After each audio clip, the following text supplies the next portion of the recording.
Tardes chicos, ¿cómo le va? ¿Bien? Bueno, seguimos con la anatomía 3 y sus técnicas. Hoy vamos a abordar un tema importante que yo voy a tratar de resumir porque el sistema nervioso central es muy largo, hay muchas cosas que ver y solamente vamos a obviar el sistema nervioso se lo estudia como con una configuración interna, o sea, la parte externa y una configuración interna. Mucho de la configuración interna no vamos a dar porque si no, no terminamos largo, es muy largo.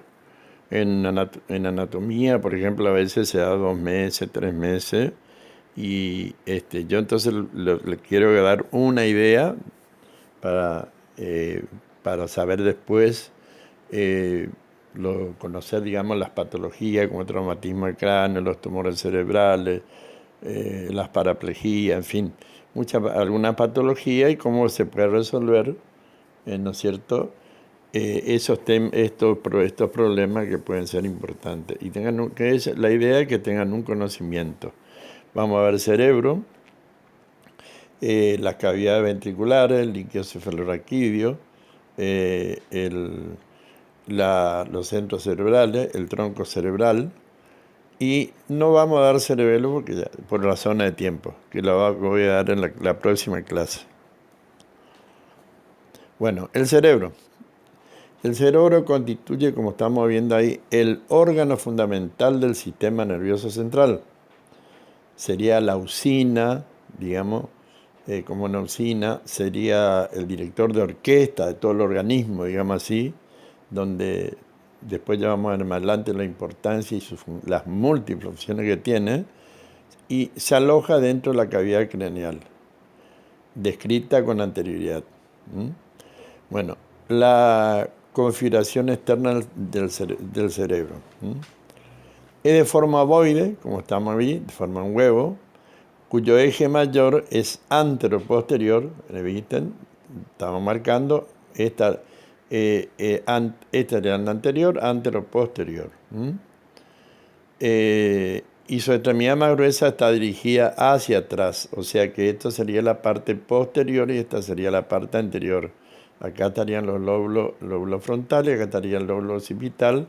Acuérdense cuando vimos los huesos del cráneo. Su parte posterior, en relación con la bóveda del cráneo, es sumamente convexa, o sea, tiene la convexidad del cráneo. En la parte inferior, o sea, la parte donde asienta el cerebro, está en relación con la base del cráneo que ya habíamos mencionado anteriormente.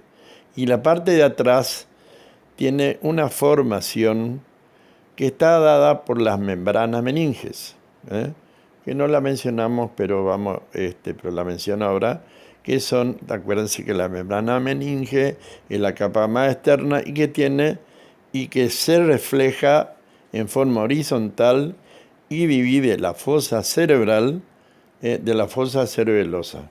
Esa la tienda del cerebelo. La base ofrece numerosos surcos y es de color gris. Bueno, examinando el cerebro por su convexidad, observamos en la línea media una cisura profunda.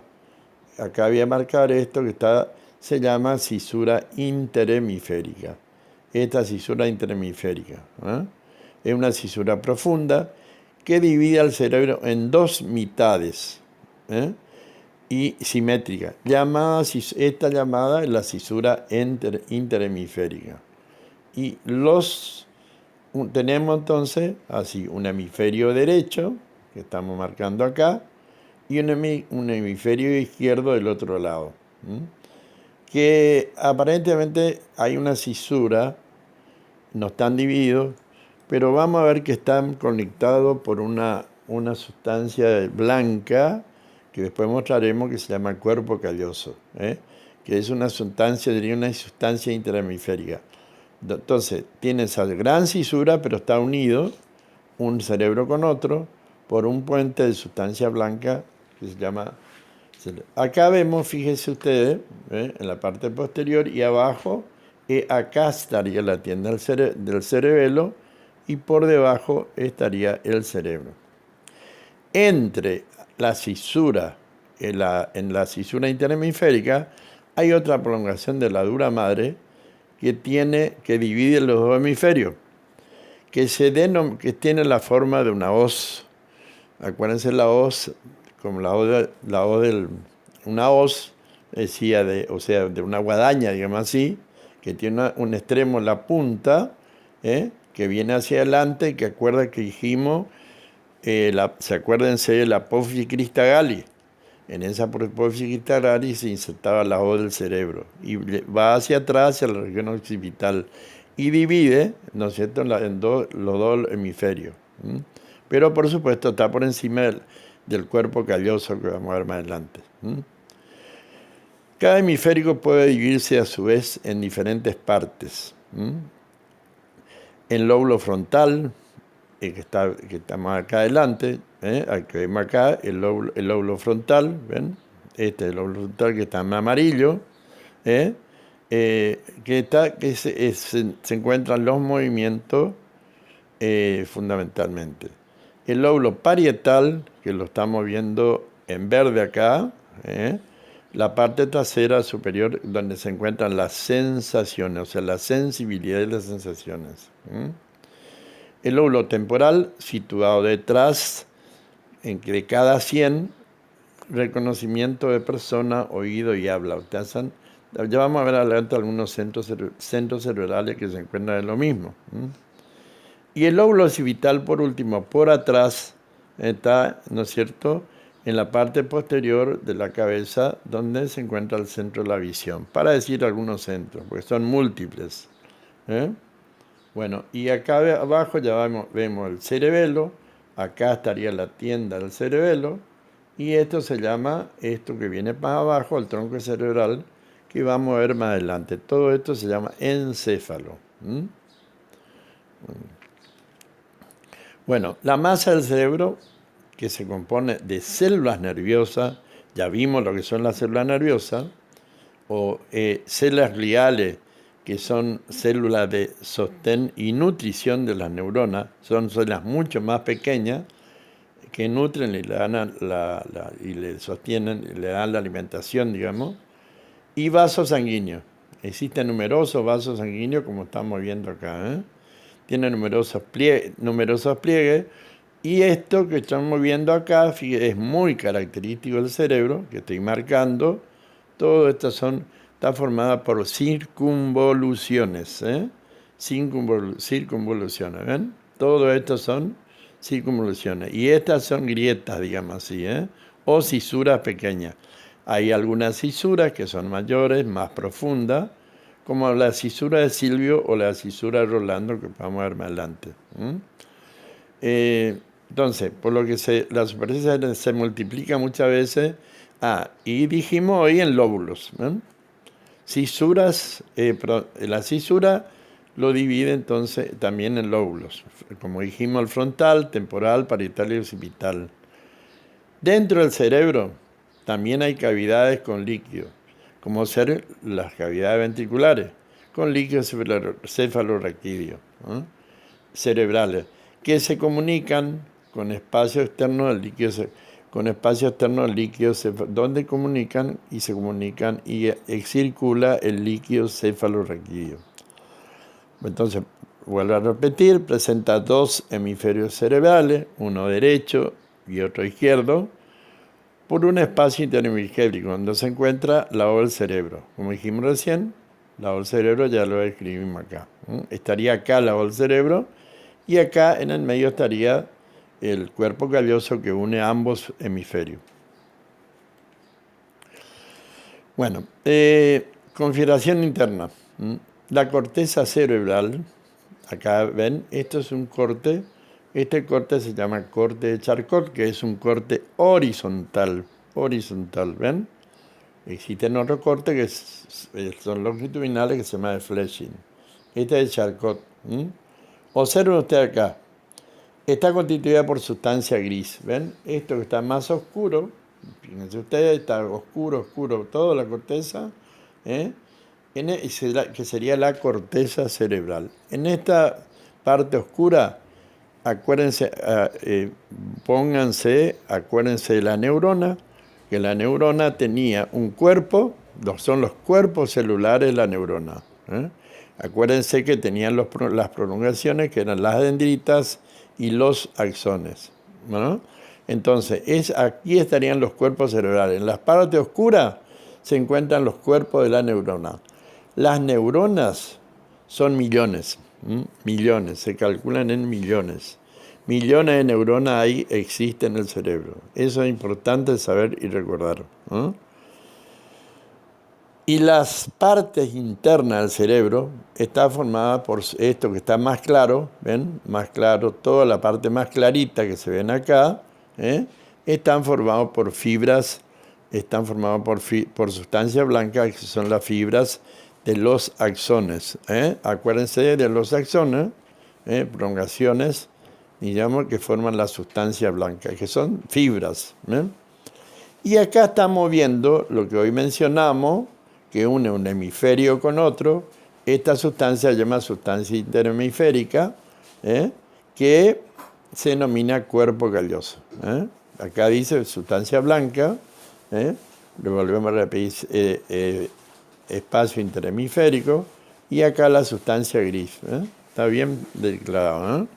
Existen centros cerebrales acá, por mencionar algunos, que acá tenemos, se llama tálamo óptico, que donde pasa toda la vía sensorial, como vamos a ver más adelante. Todas las vías son pasos. También en estos lugares están un poquito oscuros y existen neuronas, porque son estaciones de la vía de la sensibilidad, como vamos a ver más adelante. Pero, entonces, entonces repetimos. La sustancia gris está compuesta por los cuerpos neuronales, y la sustancia blanca por las prolongaciones, o sea, los axones, que eso es sumamente importante. Bueno, vemos en esta imagen que dentro de la cavidad, no en esta, porque a este nivel no llega al corte. Bueno, vemos sí después una parte sí de las cavidades ventriculares. ¿Ven? Son cavidades que se encuentran dentro de los hemisferios, que se denominan cavidades ventriculares. Fíjense ustedes, acá tenemos esta que se llama ventrículos laterales, que tiene una prolongación o asta hacia el lóbulo frontal, y esta una prolongación posterior hacia el lóbulo occipital. ¿Ven? Estamos ventrículos laterales derecho y ventrículo lateral izquierdo. En ella se encuentra el líquido cefalorraquídeo. Después vamos a ver la importancia que tiene el líquido cefalorraquídeo. Bueno, también se encuentran estos ventrículos laterales, se comunican con el tercer ventrículo, con un ventrículo medio o tercer ventrículo, que acá lo estamos viendo, ahí arriba, por debajo del cuerpo calloso se encuentra el ventrículo, que por aquí se encuentra también líquido cefalorraquídeo. Luego, más abajo, ya en el tronco cerebral, que vamos a ver más adelante, se encuentra en el cuarto ventrículo, donde se encuentra el líquido cefalorraquídeo. Luego sigue el líquido cefalorraquídeo, se introduce en la médula espinal para constituir el conducto del epéndiamo, como vemos más adelante. Bueno, acá vemos otra vez otra formación. Vemos los ventrículos laterales, el cuarto ventrículo, el ventrículo lateral derecho e izquierdo, el cuarto ventrículo. Sepan, para darle importancia a este tema y darle relevancia a este tema, sepan que cuando estos ventrículos se agrandan y aumentan también el líquido cefalorraquídeo, como vamos a ver más adelante en la patología, se produce la hidrocefalia. Son a veces niños, sobre todo ocurre en niños, que presentan el cerebro muy agrandado, porque las cavidades son inmensas. Son la famosa hidrocefalia. A veces cuando uno de estos conductos, por ejemplo, el ventrículo medio se tapa, no circula ese líquido, se agrandan los ventrículos laterales, por ejemplo. Los que más se agrandan son los ventrículos y ahí se produce la hidrocefalia. Bueno, vuelvo a repetir, acá, entonces, el sistema ventricular contiene 4 ventrículos. Ventrículos laterales derecho e izquierdo, como estamos viendo acá. Tercer ventrículo, le continúa el tercer ventrículo, ventrículo medio. El cuarto ventrículo que está entre la médula y el bulbo. Y el conducto, entre el bulbo raquídeo y la protuberancia y el conducto del epéndimo que se encuentra en la médula espinal. Bueno, hay varios canales que interconectan los ventrículos, aunque solo los 2 primeros de la lista a continuación se consideran generalmente parte del sistema ventricular. En las cavidades ventriculares circula, entonces vuelvo a reiterar, el líquido cefalorraquídeo. Acá vemos líquido cefalorraquídeo dentro de los conductos ventriculares. Ya vamos a ver cómo se forma y qué consiste. ¿Ven? Acá está el cuarto ventrículo, en fin, seguimos. Bueno, ahí vamos, ahora vamos a hablar qué es el líquido cefalorraquídeo. Es un líquido incoloro, parecido al cristal de roca, esa característica tiene, que se forma en los plexos coroides, arteriovenosos. Estos plexos coroides se hallan en el cuarto ventrículo, que se encuentra en la médula, que más adelante lo vamos a ver con más detalle. Y se reabsorben en el seno venoso, como vamos más adelante, en el seno venoso longitudinal superior, que es un seno venoso. O sea, se forman en los plexos coroides y se reabsorben en el seno longitudinal superior. La función del mismo, o sea, la función del líquido cefalorraquídeo, es absorber los nutrientes para el tejido nervioso, para nutrir el tejido nervioso y eliminar productos tóxicos. Los nutrientes son absorbidos en una barrera denominada hematoencefálica. Entonces deja pasar esos nutrientes, pero no algunos productos tóxicos.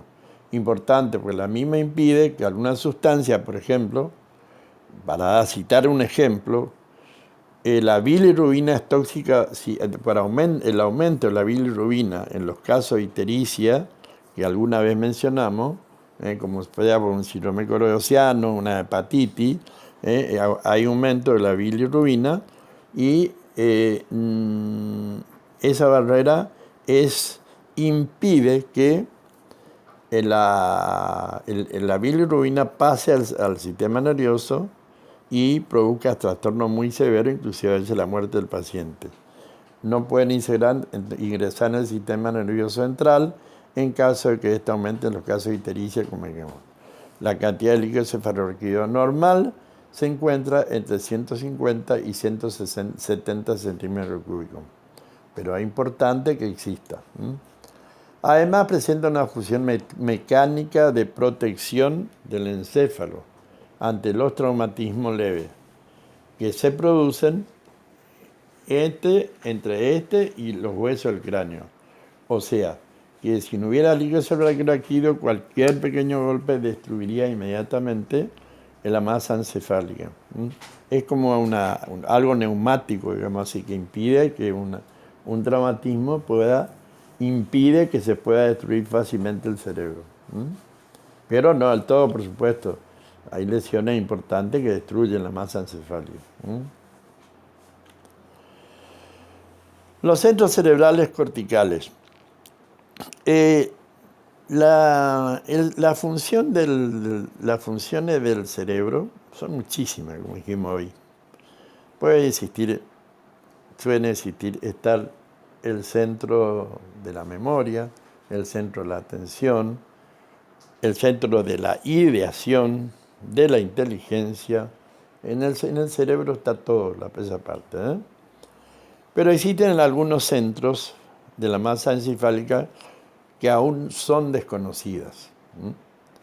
Voy a mostrar algunos centros, como están acá, sí que son bien conocidos y bien determinados, por donde se encuentran las sensaciones, la parte motora, sensibilidad, la parte sensorial, las sensoriales. Para citar un ejemplo acá, por ejemplo, vemos esto en que está en rosadito. ¿Eh? Acá existe una cisura que se llama cisura de Silvio. Por delante está el lóbulo frontal. Entonces, esta circunvolución que vimos, fíjense que la circunvolución estaba entre las cisuras. ¿Ven? Esta circunvolución que está acá, esto que dice motor córtex, esta es la área ahí están las neuronas, unas grandes neuronas, hay varias capas, pero unas capas donde existen una cuarta capa que se llama célula de Betz, cuartas neuronas gigantes, donde se inicia la acción motora. O sea, se lo compara, por ejemplo, fíjense esta parte más superior y esta parte más inferior. Si nosotros colocamos al cuerpo humano acá, con los pies hacia la parte más superior y la cabeza hacia abajo, acá el cuerpo humano, y se produce una excitación, por ejemplo acá, en esta, moveríamos los músculos del cuello, los músculos del tórax y los músculos del miembro inferior. Si se produce una excitación, acá hay estudios hechos, se movería el miembro inferior. O sea, la cabeza hacia abajo, eso está recomprobado. Entonces, ¿qué consiste la acción motora? Y ante un estímulo, ahí nace, nosotros por una vía que baja por todo el sistema nervioso central, sale la médula y llega a los músculos, por ejemplo, nosotros tenemos el comando en ese motor córtex, o sea, se llama circunvolución frontal ascendente, la orden para realizar la movilidad o la ambulación, caminar, los movimientos. Y por detrás, ¿ve? Esto acá acá se decía el lóbulo parietal, se llama la circunvolución parietal ascendente, donde ahí terminan todas las sensaciones motoras. Las sensaciones, o sea, la sensibilidad del organismo, donde se elabora el centro, donde termina las sensaciones táctiles, termoalgésicas, la temperatura, el dolor, en fin, que terminan todo en las sensaciones que comienzan fundamentalmente en la piel. Bueno, voy a mencionar esta, por ejemplo, esta se llama área de Broca, que está en el lóbulo temporal, ¿ven? Acá, y esta área, que es la área de Wernicke, esta se considera el centro del habla, de la articulación de la palabra. Actúa también sobre los músculos de la laringe. Acuérdense bien que la laringe emite sonido. En la lengua se articula la palabra. Y acá están los centros que comandan el centro del habla. El centro del habla. Acá abajo, fíjense ustedes, están haciendo esto que es ya habíamos visto, el bulbo olfatorio. Que están haciendo también del cerebro. También, o sea, en el cerebro también tenemos el sentido de la olfacción, o sea, el olfato. Y acá tenemos, por ejemplo, acá vemos el lóbulo temporal, y acá tenemos el área auditiva de la audición. ¿Se acuerdan que la audición que ingresa por el conducto auditivo externo, el oído interno, donde están las células nerviosas, y acá termina, ¿no es cierto? Esta sería el área de la audición, que comanda la audición. Acá tenemos, acá dijimos el centro del habla, el centro de Wernicke, y acá en la parte posterior, del occipital, encontramos el área visual. Cualquier traumatismo que tengamos acá en esta lesión, porque acá termina la vía óptica, como más adelante, ¿no es cierto? Puede producirse la pérdida de la visión. Entonces, cualquier traumatismo que suframos puede producir alteración motora, alteración sensorial, alteración del habla, en cualquier alteración del bulbo olfatorio. Ahora está muy de moda con respecto al coronavirus.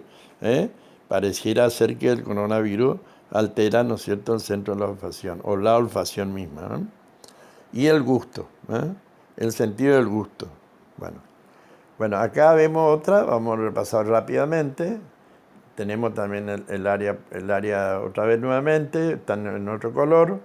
Tenemos el surco central o fisura de Silvio.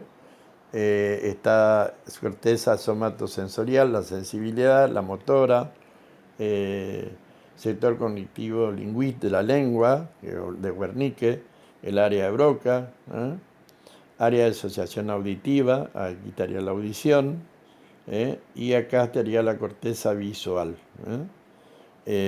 Bueno, aparte de todas las múltiples funciones que algunas se saben, está para la parte psíquica, digamos, también.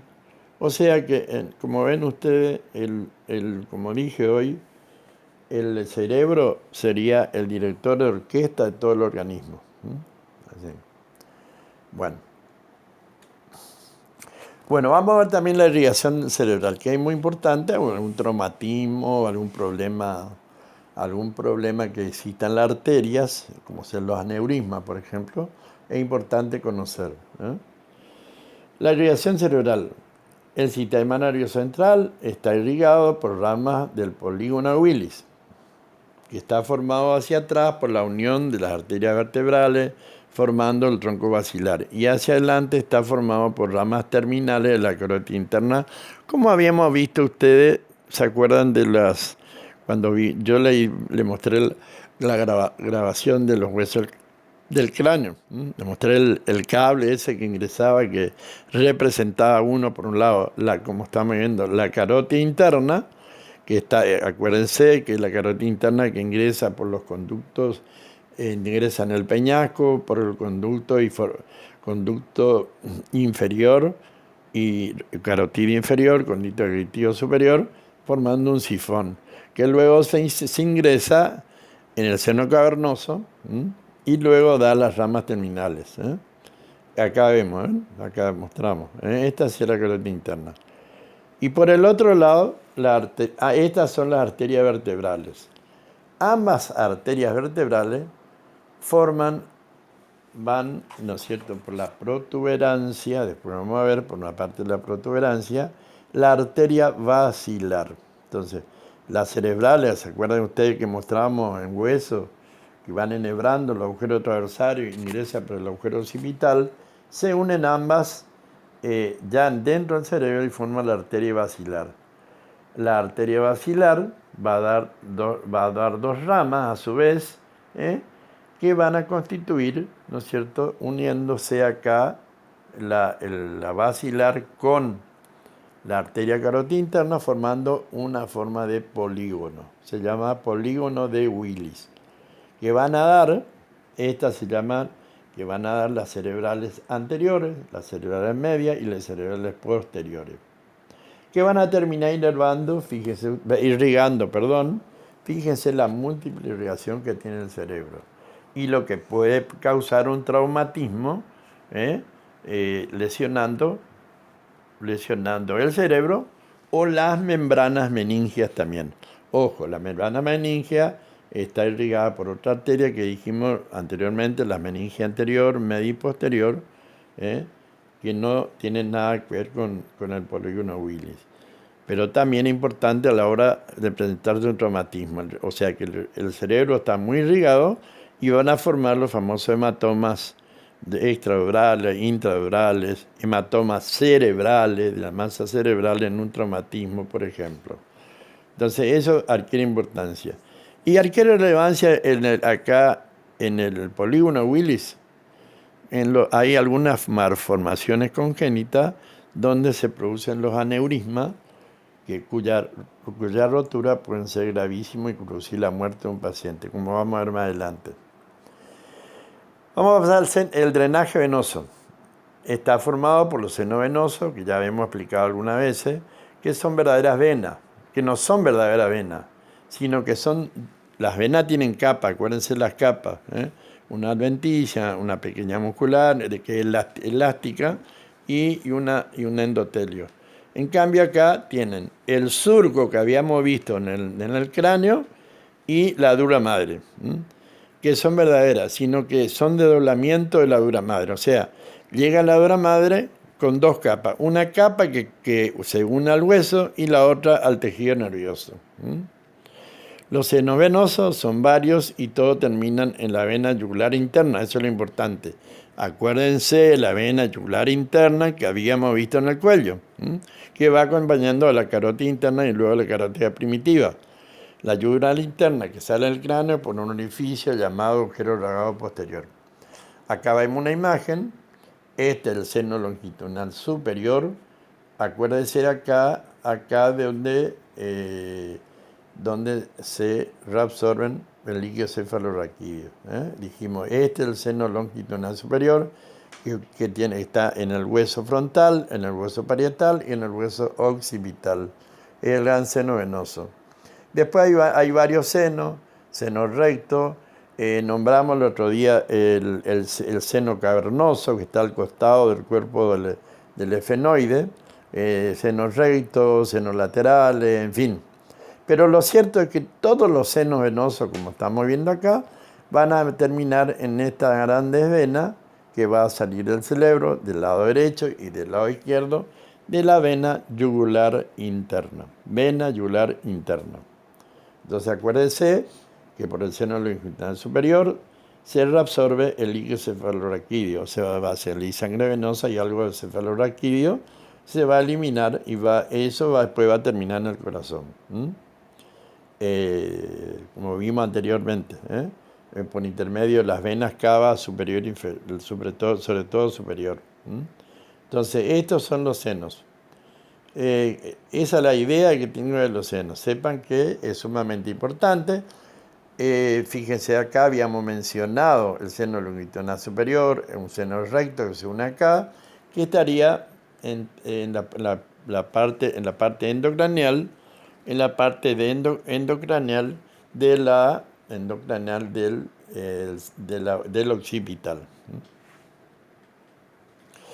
El tronco cerebral. El tronco está representado por tres grandes porciones que son de arriba abajo, el mesencéfalo, como estamos viendo acá, la protuberancia anular o puente de Baroglio y el bulbo raquídeo o médula oblonga.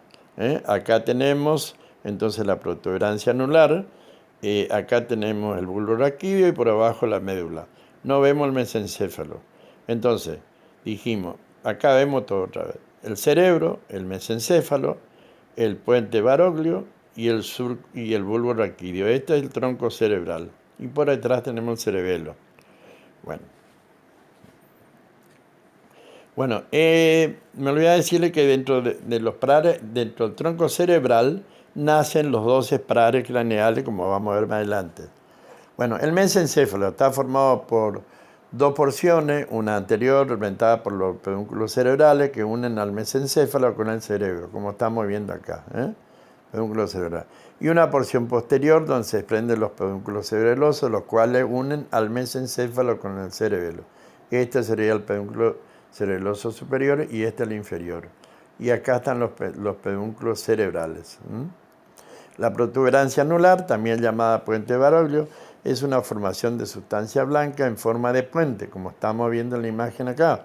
En su cara anterior se encuentra el tronco basilar, acuérdense, el tronco basilar es el tronco arterial. En la parte media y su cara posterior se va a formar parte del piso del cuarto ventrículo, en donde nacen los pares craneales quinto, sexto, séptimo y octavo. Acá estamos viendo y acá están haciendo un par craneal que es el quinto par craneal. Y acá detrás está los pedúnculos cerebelosos, perdón. El bulbo raquídeo en su parte anterior presenta un surco, es muy importante, un surco denominado surco medio anterior, el cual presenta a los lados las pirámides vulvares que por fuera tienen las olivas vulvares. Acá lo vemos bien al bulbo raquídeo en su parte anterior. Entre las pirámides vulvares y la oliva vulvares encontramos el surco lateral anterior o preolivar donde tiene origen aparente el 12 par craneal. Por detrás, la oliva vulvar, encontramos el surco colateral posterior, donde tiene origen el noveno, el décimo y el undécimo. Va a la cara posterior, la podemos ver en dos partes, como estamos viendo acá, ¿eh?